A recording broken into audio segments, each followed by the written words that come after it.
मैं रविशंकर यादव स्वागत करता हूं आप सभी का अपने इस यूट्यूब चैनल पे। अभी हम जो पढ़ रहे हैं अर्थव्यवस्था, और अर्थव्यवस्था को आगे बढ़ाते हुए आज हम एक नया टॉपिक स्टार्ट कर रहे हैं जिसका नाम है क्या, इन्फ्लेशन। इन्फ्लेशन या इसको बोला जाता है मुद्रास्फीति। बहुत ही इंपॉर्टेंट चैप्टर है अर्थव्यवस्था का। क्वेश्चन जनरली चांसेस इससे बहुत पूछे जाते हैं, चाहे वो वनडे एग्जाम हो चाहे वो पीएससी मेंस का एग्जाम हो, इससे क्वेश्चन बनता है। चलिए, तो ये जो मुद्रास्फीति है इसमें अपने को पढ़ना क्या क्या है। इसमें पढ़ना है, सबसे पहले हम जानेंगे कि क्या होता है मुद्रास्फीति, किसको बोलते हैं मुद्रास्फीति। उसके बाद देखेंगे इसका प्रकार, कितने प्रकार के होते हैं मुद्रास्फीति, है ना। उसके बाद देखेंगे अवधारणा, कुछ कॉन्सेप्ट है इसके अंतर्गत, उसको समझेंगे। अवधारणा के बाद हम देखेंगे कि मुद्रास्फीति का मापन कैसे करते हैं, और मापन के बाद हम देखेंगे कि इसका प्रभाव क्या पड़ता है। महंगाई बढ़ता है, मुद्रास्फीति जब होता है तो उसका प्रभाव क्या पड़ता है, और साथ में हम देखेंगे फिर इसको कंट्रोल कैसे किया जाता है, इसको नियंत्रण करने के उपाय क्या क्या है। तो रहने के लिए बड़ा टॉपिक है, इसको मैं 3 से 4 वीडियो में कंप्लीट करूँगा, ठीक है। चलिए, तो पढ़ना स्टार्ट करते हैं। सबसे पहले ये मुद्रास्फीति होता क्या है। तो मुद्रास्फीति, या इसको इंग्लिश में बोल देते हैं अपन क्या, इन्फ्लेशन। इन्फ्लेशन देखिए, वैसे तो मुद्रास्फीति सुनने में थोड़ा आपको अजीब लग रहा होगा यदि आपने आज तक कभी पढ़ा नहीं होगा तो, लेकिन नॉर्मल अगर मैं इसका परिभाषा बताऊं, सिंपल सा इसका मीनिंग बताऊं आम बोलचाल में, तो आप सब जानते हैं। मुद्रास्फीति को सिंपल सी भाषा में बोला जाता है महंगाई। क्या बोला जाता है, महंगाई, ठीक है। तो महंगाई को ही क्या बोलते हैं, मुद्रास्फीति बोला जाता है। अब होता क्या है, इसका डेफिनेशन कैसे देंगे, बोलेंगे कैसे। तो महंगाई का मीन्स क्या, सिंपल सा मतलब, मुद्रास्फीति वह स्थिति है, वह स्थिति है जब अर्थव्यवस्था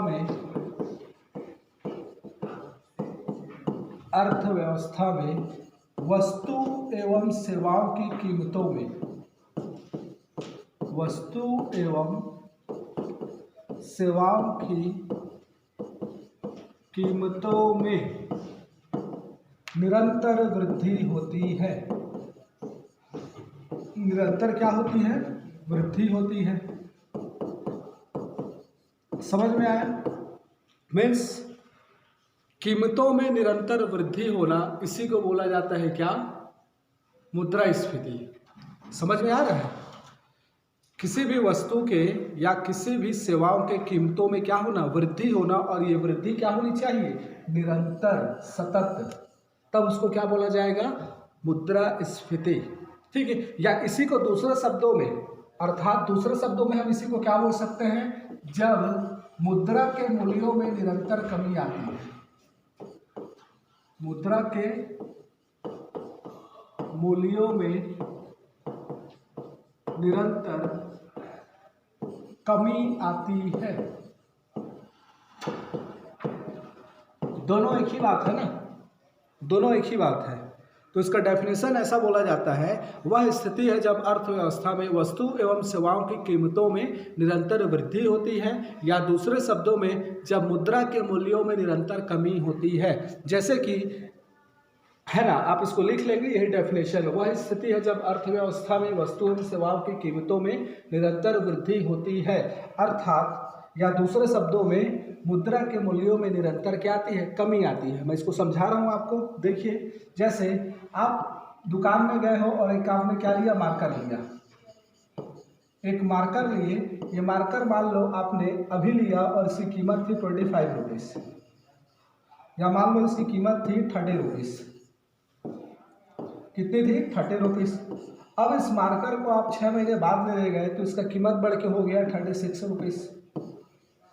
तो यहाँ क्या हुआ, 30 रुपये का मार्कर की कीमत बढ़कर कितना हो गई, 36 रुपीज़। इट मीन्स क्या कि इसमें इसकी कीमत में क्या हो गई, वृद्धि हो गई। परसेंट वाइज देखें तो 20% की क्या हो गई, वृद्धि हो गई। तो ये क्या है, महंगाई को दर्शा रहा है, मुद्रास्फीति को दर्शा रहा है।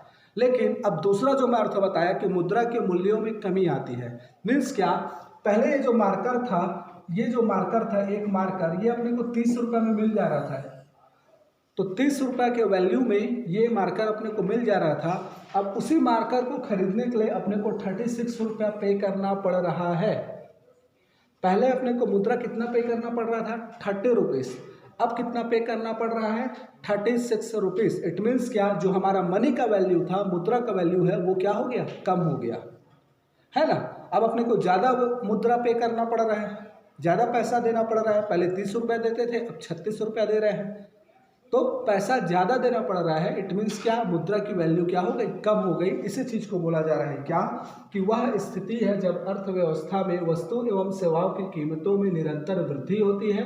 दूसरे शब्दों में मुद्रा के मूल्यों में निरंतर कमी आती है। इस स्थिति को क्या बोला जाता है? मुद्रास्फीति कहा जाता है। ठीक, तो क्या होता है ये हमने समझा।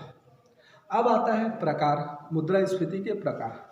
तो देखिए, जब मुद्रास्फीति के प्रकार की बात होती है तो इसके प्रकार, मुद्रास्फीति के प्रकार, तो ये जो आपका प्रकार होता है ये दो प्रकार से देखते हैं इसको। एक देखते हैं हम उत्पत्ति के आधार पर, उत्पत्ति के आधार पर, और दूसरा बोला जाता है दर के आधार पर। दर के आधार पर मीन्स क्या, एक जो दर होता है, जैसे मैं अभी आपको क्या बताया था, 30 रुपीज़ से कितना हो गया? 36 रुपीज़। तो यहाँ बस इन्फ्लेशन का रेट कितना है? वो है आपका क्या? 20%। तो इस दर के आधार पर इसको डिवाइड किया जाता है प्रकार में। और दूसरे को क्या बोला जाता है कि उत्पत्ति के आधार पर, महंगाई क्यों हो रहा है, उसके पीछे कारण क्या है। या आप उत्पत्ति की जगह ये भी हो सकते हैं कारण के आधार पे, तो कारण के आधार पर भी इसको डिवाइड किया जाता है। ठीक, तो कारण के आधार पर जब भी किया जाता है डिवाइड, तो उसको बोला जाता है मांग जनित मुद्रास्फीति। मांग जनित। दूसरे को बोला जाता है लागत या आपूर्ति जनित मुद्रास्फीति। और थर्ड वर्ड को बोला जाता है संरचनात्मक मुद्रास्फीति। संरचनात्मक। तो याद रखिएगा, उत्पत्ति या कारण के आधार पर 3 प्रकार का होता है मुद्रास्फीति। पहले को बोला जाता है मांग जनित या डिमांड पुल इन्फ्लेशन। दूसरे को बोला जाता है लागत या आपूर्ति जन्य स्फीतन, मीन्स क्या, सप्लाई बेस इन्फ्लेशन। और थर्ड को बोला जाता है स्ट्रक्चरल, संरचनात्मक मुद्रास्फीति। दर के आधार पर उसकी हम बात करेंगे। पहले हम समझते हैं उत्पत्ति या कारण के आधार पर ये 3 प्रकार क्या होते हैं। तो सबसे पहले आता है आपका क्या, मांग जन्य मुद्रास्फीति। मांग जन्य मुद्रास्फीति या डिमांड पुल मुद्रास्फीति। देखो, मुद्रास्फीति हमने बताया जब वस्तु की कीमतों में क्या होती है? निरंतर वृद्धि होती है, उसको बोल दिया जाता है मुद्रास्फीति। ठीक, तो मांग जनित मुद्रास्फीति क्या होती है? जब अर्थव्यवस्था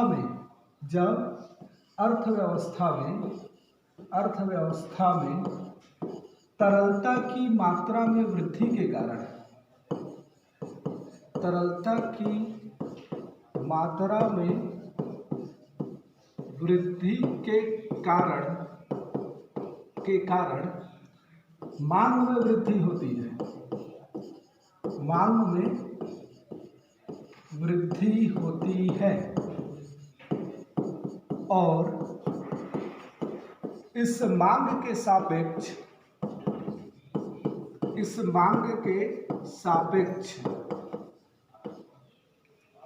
वस्तु एवं सेवाओं की आपूर्ति में वृद्धि नहीं हो पाती। वस्तु एवं सेवाओं की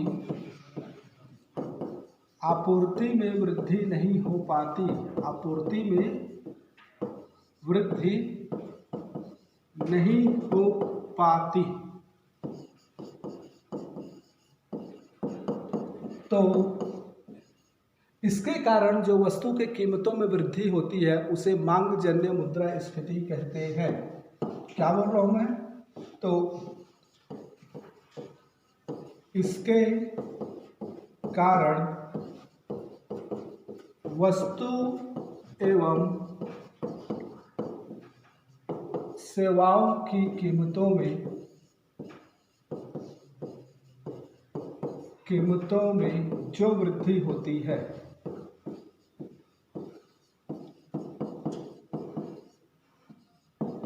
बात समझ रहे हो? अभी आपको समझ में नहीं आएगा क्यों? क्योंकि आप लोग फंस रहे हो यहाँ तरलता। मैं समझा रहा हूँ क्या होता है।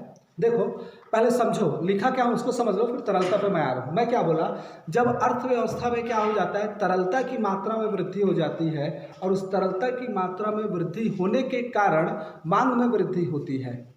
तरलता की मात्रा में वृद्धि के कारण क्या होता है, मांग में वृद्धि होती है और इस मांग के सापेक्ष वस्तु और सेवाओं की आपूर्ति में, सप्लाई में वृद्धि नहीं हो पाता, तब उसको क्या बोला जाता है, वस्तु की कीमतों में जो वृद्धि होती है उसे मांग जन्य मुद्रास्फीति। अब देखिए तरलता क्या है, तो तरलता का सिंपल सा अर्थ है यहां पर मुद्रा, मुद्रा या मनी। क्या है, मनी। मतलब ये कि जस्ट एग्जांपल समझो आप लोग, अब इसको समझो आप लोग थोड़ा सा। मान लो अर्थव्यवस्था में डिमांड हो रहा था, डिमांड कितने का हो रहा था, मान लो 1 करोड़ रुपीस अर्थव्यवस्था में था और 1 करोड़ रुपीस का क्या हो रहा था, डिमांड हो रहा था। ठीक है, 1 करोड़ रुपीस का क्या हो रहा था, डिमांड हो रहा था। चलिए हमने बोला कि 1 करोड़ रुपीस का डिमांड हो रहा था। अब हम ये बोल रहे हैं डिमांड 1 करोड़ का हो रहा था और सप्लाई भी 1 करोड़ का हो जा रहा था, सप्लाई भी इतना हो रहा था। अचानक से अर्थव्यवस्था में क्या हुआ, 9 करोड़ रुपए एक्स्ट्रा आ गए। अचानक से अर्थव्यवस्था में 9 करोड़ रुपए एक्स्ट्रा आ गया और इस 9 करोड़ रुपए का क्या हो गया, डिमांड फिर से जनरेट हो गया। लेकिन ये जो 9 करोड़ का डिमांड हुआ इसके सापेक्ष सप्लाई नहीं हो पाया 9 करोड़ का। बात समझ रहे हो? पहले जो मांग था 1 करोड़ का था अर्थव्यवस्था में, तो 1 करोड़ के हिसाब से आपूर्ति भी हो रहा था, जितने का मांग था उतने का आपूर्ति हो रहा था। फिर मैं क्या बोला कि अर्थव्यवस्था में क्या हो गई, तरलता की मात्रा में वृद्धि हो गई। तो तरलता की मात्रा में 1 करोड़ की जगह कितना हो गया, 9 करोड़ और एक्स्ट्रा आ गया और डिमांड टोटल 10 करोड़ का हो गया या 9 करोड़ का एक्स्ट्रा डिमांड हुआ। और आपूर्ति कितने की हो रही थी, पहले 1 करोड़ की ही आपूर्ति हो रही थी, बैलेंस बना हुआ था। लेकिन अब क्या हुआ, तरलता की मात्रा में वृद्धि के कारण मांग में अचानक क्या हो गई, वृद्धि हो गई। और मांग में इस वृद्धि के सापेक्ष सप्लाई में वृद्धि नहीं हो पाया। तो सप्लाई में वृद्धि नहीं हो पाया, मांग ज़्यादा हो गया। तो मांग ज़्यादा होता है, सप्लाई कम हो जाता है, तो ऑब्वियसली वस्तु की कीमतें क्या हो जाती है, बढ़ जाती है। तो इसी को बोला जाता है मांग जन्य मुद्रास्फीति। जस्ट एग्जाम्पल समझो। अभी दूसरा एग्जाम्पल लो। अर्थव्यवस्था में मैं क्या बोला, शर्ट पैंट की डिमांड थी, शर्ट और पैंट, शर्ट पैंट की डिमांड थी और ये डिमांड थी मान लो 10 लाख रुपए की और आपूर्ति भी 10 लाख रुपए का हो रहा था, आपूर्ति भी 10 लाख रुपए का हो रहा था। अब क्या हुआ, मोदी गवर्नमेंट ने एक घोषणा कर दिया कि हम क्या करेंगे, जितने भी बेरोजगार युवा हैं उनको हर वर्ष 18,000 रुपया 3 किस्तों में देंगे। तो पहले एक किस्त में कितना आ गया, 6,000 रुपया। अब 6,000 प्रत्येक युवा को दिया गया तो भारत में मान लो कितने बेरोजगार युवा हैं, करोड़ों हैं। और सडनली मान लो अर्थव्यवस्था में क्या हुआ, उनके इस स्टेप से, मोदी गवर्नमेंट के स्टेप से करोड़ों रुपया, 50 करोड़ रुपया अचानक से आ गया युवाओं के पास और ये शर्ट पैंट का डिमांड था, ये बढ़कर हो गया 50 करोड़ का। सभी बोले कि हम क्या करेंगे, अब कपड़े खरीदेंगे। तो डिमांड पहले 10 लाख का था, आपूर्ति 10 लाख के कपड़े का हो रहा था, अचानक से डिमांड 50 करोड़ का हो गया और यहाँ पर सप्लाई नहीं हो पाया, सप्लाई नहीं हो पाया तो फिर क्या हो जाएगी, कपड़े की कीमत बढ़ जाएगी। समझ में आया? इसी को बोला जाता है क्या, मांग जन्य मुद्रास्फीति। मीन्स क्या, जब क्या होता है अर्थव्यवस्था में तरलता की मात्रा में वृद्धि हो जाती है, अचानक से क्या होता है, पैसा ज़्यादा आ जाता है अर्थव्यवस्था में। उसके बहुत सारे कारण हो सकते हैं, कारण को मैं बताऊंगा, लेकिन क्या बोल रहा हूँ, अर्थव्यवस्था में तरलता की मात्रा में अचानक से वृद्धि हो जाती है और तरलता की मात्रा में वृद्धि के कारण क्या होता है, मांग में वृद्धि हो जाती है और उस मांग के सापेक्ष आपूर्ति नहीं हो पाती। इससे क्या होता है, मांग और आपूर्ति में अंतर हो जाता है, मांग ज़्यादा हो जाती है, आपूर्ति कम हो जाता है और वस्तु की कीमतों में क्या हो जाती है, वृद्धि हो जाती है। इसी को हम क्या बोलते हैं, मांग जन्य मुद्रास्फीति। तो मांग जन्य मुद्रास्फीति में तरलता की वृद्धि के कारण, तरलता के वृद्धि के कारण, तो इसके बहुत सारे फैक्टर होते हैं, आपको याद रखना है। जैसे कि क्या, ब्याज दर कम होना। अगर अर्थव्यवस्था में क्या हो गया, हमारे देश में ब्याज दर कम हो गया, तो ब्याज दर कम होता है तो लोग ज़्यादा लोन लेने लगते हैं, तो ब्याज दर का क्या होना, कम होना।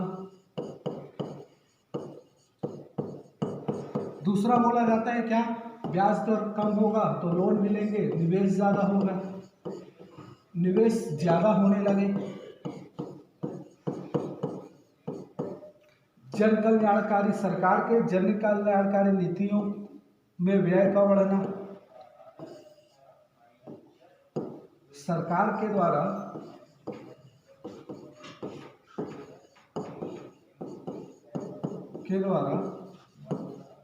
जन कल्याणकारी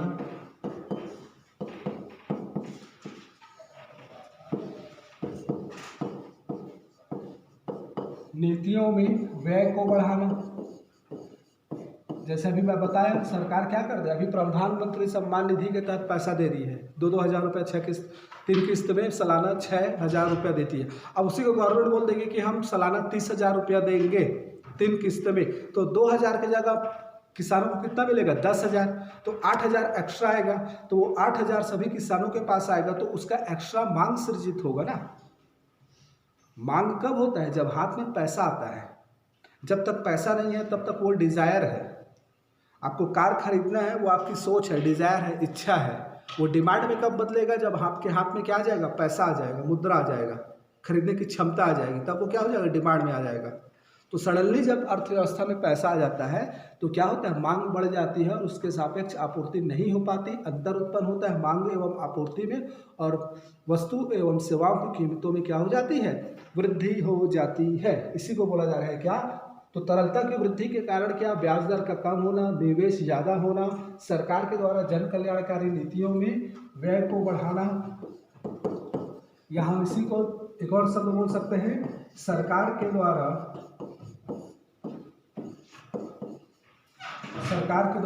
राजस्व व्यय एवं पूंजीगत व्यय को बढ़ाना, पूंजीगत व्यय को बढ़ाना। तो वो हर वो रीजन जिससे क्या होगा, अर्थव्यवस्था में क्या होगा, तरलता की मात्रा में वृद्धि होगी, पूंजीगत व्यय को बढ़ाना। तो हर वो रीजन जिसके कारण अर्थव्यवस्था में पैसा ज़्यादा सप्लाई होगा, मनी ज़्यादा सप्लाई होगा, और उस पैसे की सप्लाई ज़्यादा होने की वजह से मांग में वृद्धि हो जाएगी, और उस मांग के सापेक्ष में आपूर्ति में वृद्धि नहीं हो पाएगी, तो वो क्या होगा, उसके कारण वस्तु और सेवाओं को कीमतों में वृद्धि हो जाती है, और उसी को बोला जाता है मांगजन्य मुद्रास्फीति। तो मैं क्या बोला, जब अर्थव्यवस्था में तरलता की मात्रा में वृद्धि के कारण मांग में वृद्धि हो जाती है, मांग में वृद्धि होती है, और इस मांग के सापेक्ष वस्तु एवं सेवाओं की आपूर्ति में वृद्धि नहीं हो पाती, तो इसके कारण वस्तु और सेवाओं की कीमतों में जो वृद्धि होती है उसे ही मांगजन्य मुद्रास्फीति कहते हैं। एक लाइन और यहाँ बोल सकते हैं, तो इसके कारण मांग एवं आपूर्ति में अंतर उत्पन्न होने के कारण, या मांग के सापेक्ष आपूर्ति कम होने के कारण वस्तु एवं सेवाओं की कीमतों में जो वृद्धि होती है उसे हम मांगजन्य मुद्रास्फीति कहते हैं। चाहोगे तो ऐड कर सकते हो वो लाइन को भी, और थोड़ा लंबा हो जाएगा सेंटेंस, और कुछ नहीं। ठीक, तरलता में वृद्धि के कारण क्या हो सकते हैं, ब्याज दर का कम होना, निवेश अधिक होना, सरकार के द्वारा जन कल्याणकारी में क्या करना, नीति व्यय ज़्यादा करना, और क्या बोल रहा हूँ, सरकार के द्वारा राजस्व व्यय एवं पूंजीगत व्यय को बढ़ावा देना, या फिर क्या करना, रोजगार में वृद्धि होना, रोजगार में क्या होना, वृद्धि होना, ये भी एक कारण है, इसको भी ऐड कर लेना, है ना। रोजगार में वृद्धि होगा भाई, काम ज़्यादा लोगों को मिलेगा तो सैलरी आएगा, ज़्यादा लोगों के पास ज़्यादा पैसा आएगा, और ज़्यादा क्या होगा, मांग सृजित होगा। तो ये क्या हुआ आपका मांगजन्य मुद्रास्फीति। तो मैं क्या बताया कि ये जो हमारा प्रकार है मांगजन्य मुद्रास्फीति, ये मैंने कंप्लीट किया। आई होप आप लोग को समझ में आया होगा। बहुत सिंपल सी भाषा में मैं कोशिश कर रहा हूँ समझाने का। ठीक, नेक्स्ट हमारा क्या, लागत और आपूर्ति जन्य मुद्रास्फीति। अब ये लागत और आपूर्ति जन्य मुद्रास्फीति क्या होता है, लागत और आपूर्ति जन्य, चलो अब इसको समझो। जब अर्थव्यवस्था में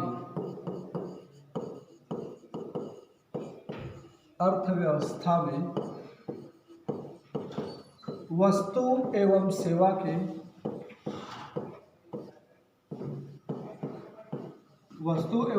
के उत्पादन में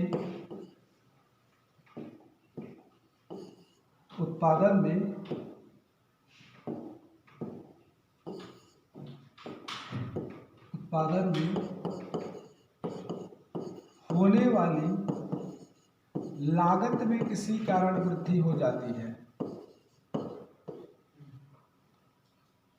लागत में वृद्धि हो जाती है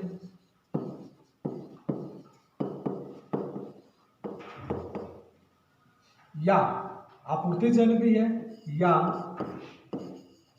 वस्तु की आपूर्ति में किसी कारणवश बाधा उत्पन्न हो जाता है। आपूर्ति में किसी कारणवश बाधा उत्पन्न हो जाता है।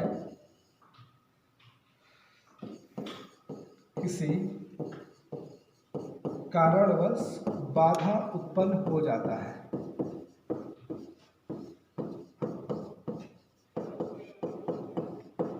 तो बात को समझो, यहां मैं क्या बोल रहा हूं, मैं वस्तु एवं सेवाओं के उत्पादन में होने वाली लागत में वृद्धि हो जाती है।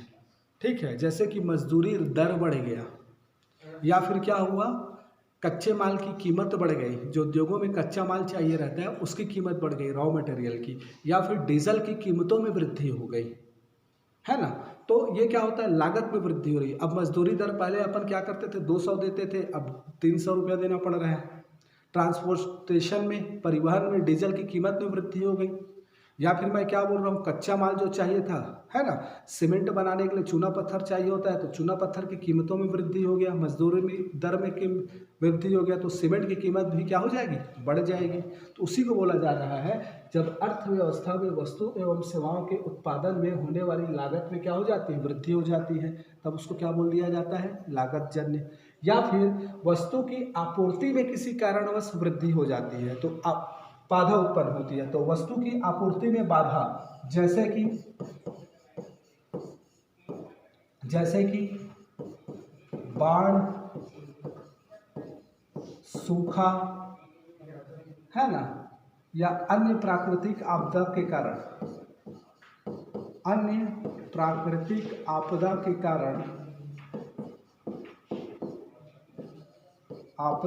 कारण, फसलों का क्या हो जाना, नष्ट हो जाना, नष्ट हो जाना। अब गेहूं का फसल था, अचानक से ओलावृष्टि हो गई, पूरा फसल चौपट हो गया, तो गेहूं की सप्लाई मार्केट में नहीं हो पाएगी। ठीक है, तो शॉर्टेज हो जाएगा गेहूं का, कीमत में क्या हो जाएगी, वृद्धि हो जाएगी।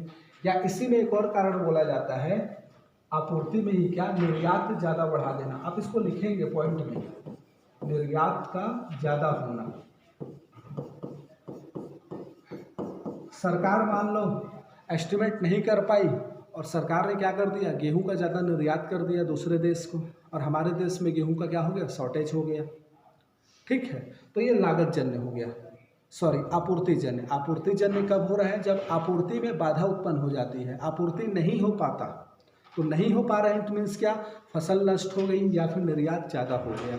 इसके कारण जो मुद्रास्फीति उत्पन्न होगी उसको आपूर्ति जन्य बोला जाएगा। दूसरी तरफ क्या, लागत में वृद्धि, तो लागत में वृद्धि के लिए मैं 3 पॉइंट बोल रहा हूँ, क्या, डीजल की कीमत में वृद्धि, डीजल कीमत में क्या हो गई, वृद्धि हो गई। दूसरा चीज क्या बोल रहा हूँ मैं, मजदूरी दर में वृद्धि, और तीसरा चीज मैं क्या बोल रहा हूँ, कच्चे माल की कीमत में वृद्धि। यहां लिख देता हूं,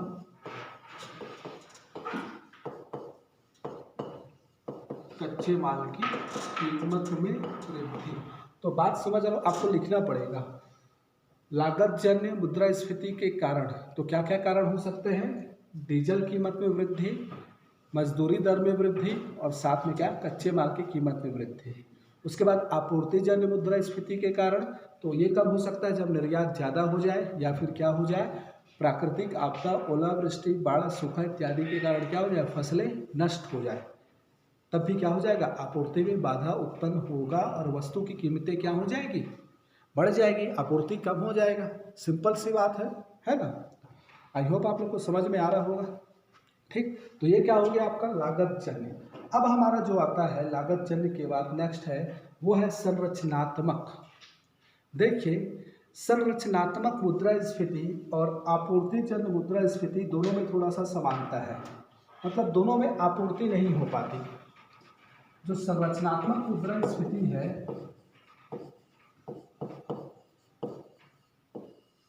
है ना, इसमें क्या होता है, इसमें भी आपूर्ति में बाधा उत्पन्न होता है, आपूर्ति नहीं हो पाती, मांग के सापेक्ष आपूर्ति नहीं हो पाती, मांग के सापेक्ष, मांग के सापेक्ष। परंतु यहाँ पर जो कारण होता है ये कारण होता है मानव निर्मित, मानव निर्मित जानबूझ के, है ना। जब क्या होता है, मांग के सापेक्ष मानवीय कारणों से, है ना, मानवीय कारण से जानबूझकर लाभ कमाने के उद्देश्य से आपूर्ति में बाधा उत्पन्न कर दिया जाता है। ऐसा इसको लिखो, ये ज़्यादा बेटर है। क्या बोल रहा हूँ मैं, ऐसे इसको लिखेंगे, जब लाभ कमाने के उद्देश्य से, जब लाभ कमाने के उद्देश्य से, क्या बोल रहा हूँ, लाभ कमाने के उद्देश्य से व्यापारियों के द्वारा कालाबाजारी,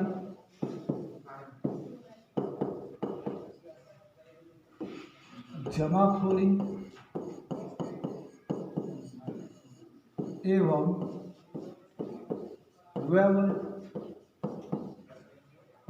व्यावसायिक सामूहिकरण के माध्यम से,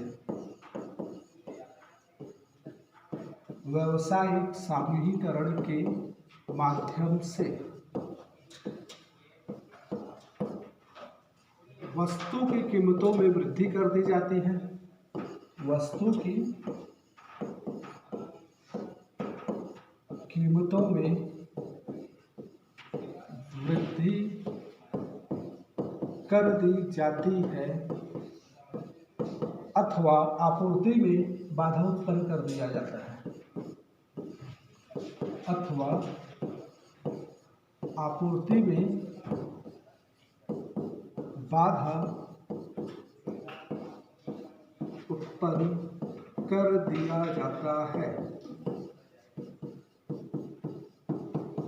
आपूर्ति में बाधा उत्पन्न कर दिया जाता है। तो इसके कारण जो वस्तु की कीमतों में वृद्धि होती है उसे क्या बोला जाता है, संरचनात्मक मुद्रास्फीति।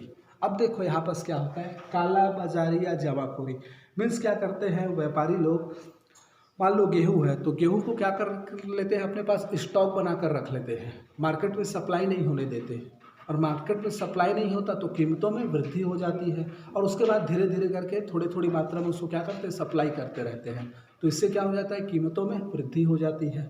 ठीक, तो इसी को क्या बोला जा रहा है, आपूर्ति में बाधा उत्पन्न कर देते हैं। ठीक, आपूर्ति में बाधा उत्पन्न कर दिए, स्टॉक बना कर रख लिए। दूसरी तरफ क्या, मैं क्या बोला, व्यावसायिक सामूहिकरण, मतलब व्यावसायिक सामूहिकरण में क्या होता है, व्यापारी क्या होते हैं, आपस में संगठित हो जाते हैं और संगठित होकर लाभ कमाने के उद्देश्य से क्या करते हैं, रेट को बढ़ा देते हैं, बोल देते हैं कि भाई इस कीमत से कम पे कोई नहीं बेचेंगे। मतलब मान लो किसी उत्पादन लागत है 100 रुपया और मार्केट में 120 रुपये में बिक रहा है, अब व्यापारी क्या करेंगे, पूरे जिले के या क्षेत्र के व्यापारी एक बैठक करेंगे और बोल देंगे कि इस वस्तु को अब से मार्केट में कल से हम क्या करेंगे, 200 रुपये में बेचेंगे, 200 से कम में कोई नहीं बेचेगा। तो सभी व्यापारी मिलकर आपस में क्या कर लेते हैं, निर्णय कर लेते हैं लाभ कमाने के उद्देश्य से। तो इसी को क्या बोल दिया जाता है, व्यावसायिक सामूहिकरण। तो बोल क्या रहा हूँ, इसमें दो चीज होता है, पहला क्या कि व्यापारियों के द्वारा जमाखोरी एवं कालाबाजारी के द्वारा आपूर्ति में बाधा उत्पन्न कर दिया जाता है, या व्यावसायिक सामूहिकरण के माध्यम से क्या करते हैं, कीमतों में वृद्धि कर देते हैं। तो उसको हम क्या बोलते हैं, संरचनात्मक मुद्रास्फीति। तो यहाँ पर देखो हम लोगों ने क्या देखा, हमने बोला कि ये जो मुद्रास्फीति के प्रकार थे इसमें 3 प्रकार बताया, उत्पत्ति या कारण के आधार पर, मांग जनित, लागत जन या आपूर्ति जन, और साथ में क्या है, संरचनात्मक मुद्रास्फीति। अब आता है दर के आधार पर मुद्रास्फीति। तो दर के आधार पर अगर मुद्रास्फीति की बात करें तो दर के आधार पर मुद्रास्फीति, अब चलो इसको देखते हैं थोड़ा सा। दर के आधार पर, तो दर के आधार पर एक होता है आपका रेंगती हुई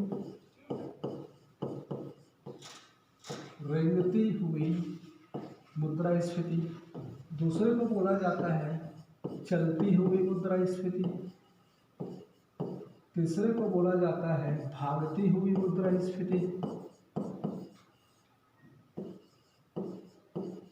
चौथे को बोला जाता है दौड़ती हुई मुद्रास्फीति, और पांचवे को बोला जाता है हाइपर या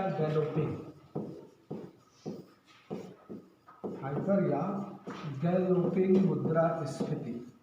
ये दर के आधार पे है। क्या क्या बोला मैं, दर के आधार पे 5 प्रकार, रेंगती हुई, चलती हुई, भागती हुई, दौड़ती हुई, और क्या, हाइपर या गैलोपिंग। इतने प्रकार के होते हैं दर के आधार पर मुद्रास्फीति। तो क्या बोला जा रहा है, रेंगती हुई, जब इन्फ्लेशन रेट, मुद्रास्फीति की दर 3 से 5% तक होती है तब उसको क्या बोल दिया जाता है, रेंगती हुई मुद्रास्फीति। और यह रेंगती हुई मुद्रास्फीति या 3 से 5% मुद्रास्फीति की दर किसी भी अर्थव्यवस्था के लिए अच्छा माना जाता है, याद रखिएगा, ठीक। तो 3 से 5% जब होता है इन्फ्लेशन रेट तो इसको बोला जाता है रेंगती हुई, और यह किसी भी अर्थव्यवस्था के लिए क्या होता है, बेहतर होता है, अच्छा माना जाता है। दूसरा होता है जब इन्फ्लेशन रेट होता है आपका 5 से 10% के बीच, तो इसको विकासशील देशों के लिए अच्छा माना जाता है, इसके लिए विकासशील देशों के लिए बेहतर माना जाता है, विकासशील देशों के लिए अच्छा माना जाता है, याद रखिएगा। तो जब मुद्रास्फीति की दर 5 से 10% होती है, तो 5 से 10% होती है तो उसको बोला जाता है रेंगती हुई मुद्रास्फीति, और इसको विकासशील देशों के लिए बेहतर माना जाता है। इसी प्रकार जब इन्फ्लेशन रेट हमारा होता है 10 to 20%, तो इसको क्या बोल दिया जाता है, भागते हुए मुद्रास्फीति, और यह चेतावनी होती है किसी भी अर्थव्यवस्था के लिए, चेतावनी, ठीक है, कि भाई मुद्रास्फीति की दर क्या हो रही है, अब बढ़ रही है, आप उसको क्या करो, कंट्रोल करो, ठीक। और जब इन्फ्लेशन रेट हो जाता है आपका क्या 20 to 30%, तब इसको क्या बोल दिया जाता है, भागती हुई मुद्रास्फीति। और इसी प्रकार जब इन्फ्लेशन रेट हो जाता है आपका 30% से अधिक, तब इसको बोला जाता है हाइपर या गैलोपिंग। इस समय कागजी मुद्रा का कोई वैल्यू नहीं रह जाता, ये महामंदी की स्थिति होती है जब कागजी मुद्रा का कोई मूल्य नहीं रह जाता, कोई मूल्य नहीं रह जाता, तो ये बहुत बुरी स्थिति होती है। 1929 की जो महामंदी थी वो इसी प्रकार की थी, हाइपर या गैलोपिंग में पहुंच गई थी। जब लोग क्या होते थे, बोरे में पैसा भर कर ले जाते थे ब्रेड खरीदते। यूरोप में जो आया था 1929 की महामंदी, वो यही था। तो याद रखिएगा 3 से